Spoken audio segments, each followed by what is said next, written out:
YCP MLC Duvvada Srinivas episode అయితే మాత్రం రోజుకో కొత్త మలుపు తిరుగుతుంది. మొత్తానికైతే మాత్రం రాత్రి జరిగినటువంటి పరిణామాలు అయితే మాత్రం దువ్వాడ శ్రీనివాస్ స్పందించారు. తన ఇంటిపై అయితే మాత్రం భార్య వాణి అలాగే కూతుర్లు కూడా వచ్చి దాడికి ప్రయత్నించారు. నన్ను చంపాలనే ప్రయత్నం చేస్తున్నారు, భవిష్యత్తులో నాకు ప్రాణహాని ఉందని చెప్పేసి దువ్వాడ శ్రీనివాస్ చెప్పడం జరిగింది. ఒక ఎమ్మెల్సీ, అది కూడా గతంలో అయితే మాత్రం ఆయన వ్యవహార శైలి అయితే మాత్రం తీవ్ర విమర్శలకు దారితీసింది. ముఖ్యంగా టెక్కల్ నియోజకవర్గంలో అయితే మాత్రం తీవ్ర ఉద్రిక్తతలు, గత ఎన్నికల సందర్భంగా గొడవలు, అలాగే అచ్చెన్నాయుడుపై కూడా ఆయన తీవ్రమైనటువంటి ఆరోపణ చేయటం, ఆ వర్గాన్ని రెచ్చగొట్టేటటువంటి ప్రయత్నం చేయటం, ఇలా పలు ఆరోపణలు అయితే ఉన్నాయి.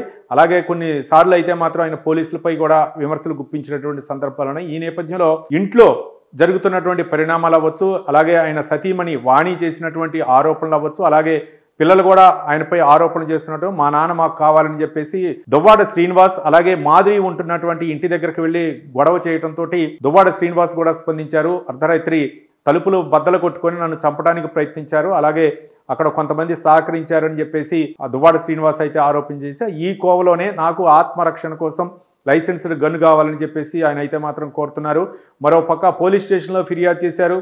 అలాగే దువ్వాడ శ్రీనివాస్ సతీమణి కూడా, ఆమె కూడా ఫిర్యాదు చేసింది. నాకైతే మాత్రం ఆత్మరక్షణ కావాలి అనే విధంగా దువ్వాడ శ్రీనివాస్ అయితే చెప్తున్నారు. మరి దీనిపై స్పందిస్తారా, లేకపోతే ఆయన ఉంటున్నటువంటి ఆ ఇంటికి ఏమైనా భద్రత కల్పిస్తారా? మరోపక్క ఇప్పుడు ఎమ్మెల్సీగా కొనసాగుతున్నటువంటి దువ్వాడ శ్రీనివాస్ వ్యవహార శైలిపై ప్రభుత్వం ఏమైనా స్పందిస్తుందా? ఆయనకి గన్ను కానీ ఆయన ఆత్మరక్షణ కోసం ఇచ్చేటటువంటి అవకాశాలు ఏమైనా పరిశీలిస్తాయా?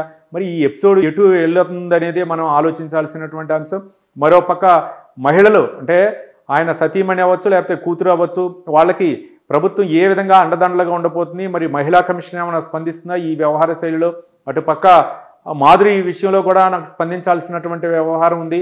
అలాగే మాధురి కూడా, నేను ఆత్మహత్య మాకు శరణిమా, జరిగితే మాత్రం వాణియే బాధ్యత వహించాలని చెప్పేసి దువ్వాడ శ్రీనివాస్ సతీమణిపై అయితే మాత్రం ఆరోపణలు చేస్తున్న తరుణంలో వీళ్ళైతే మాత్రం ఒక విధంగా చెప్పాలంటే కొంచెం ఉద్రిక్త పరిస్థితులకైతే మాత్రం టెక్కల్లో నియోజకవర్గంలో అయితే మాత్రం కొనసాగుతున్నట్లు తెలుస్తుంది.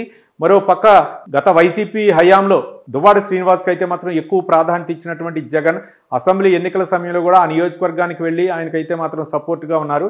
మరి ఇప్పుడు దువ్వాడ శ్రీనివాస్ అయితే మాత్రం నాకు ప్రాణహాని ఉంది, నా కుటుంబ సభ్యులు, నా భార్య వాణి అలాగే పిల్లలతోటి నాకు ప్రాణహాని ఉందని చెప్పేసి పోలీస్ స్టేషన్లో ఫిర్యాదు చేయడంతో మరి నాకు లైసెన్స్డ్ గన్ను కావాలని అడుగుతున్న దువ్వాడ శ్రీనివాస్కి మరి పోలీసులు ఎలాంటి సహాయ సహకారాలు అందిస్తారు, లేకపోతే ఆయన ఆత్మరక్షణ కోసం అక్కడ సెక్యూరిటీని ప్రొవైడ్ చేస్తారా, లేకపోతే ఎలా స్పందిస్తారో మనం వేచి చూడాల్సినటువంటి అంశం.